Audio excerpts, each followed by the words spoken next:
любовта към работата, удоволствието, което тя ми носи, надявам се на всички вас, удовлетворението от това, когато видим новия живот, защото някои мъдреци казват, че любовта и щастието не може ли да се мерят и да се теглят.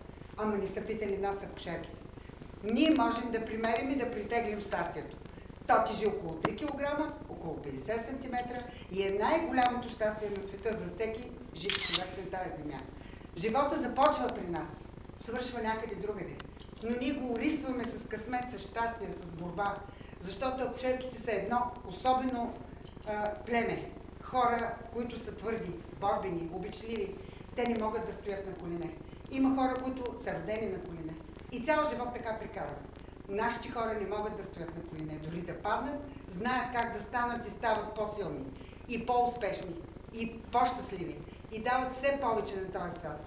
Защото в тази трагична ситуация с намаляване на раждаемостта и изчезване на нацията, ние все пак можем да кажем, при нас все още се раждат деца.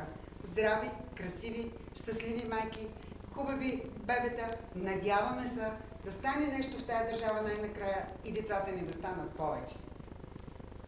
Нищо повече не искам да задържам да ви говоря, аз мога да ви говоря 1 час, но искам да кажа добре дошли, радвайте се с нас, ние много се радваме, че ни уважихте, дай Боже много години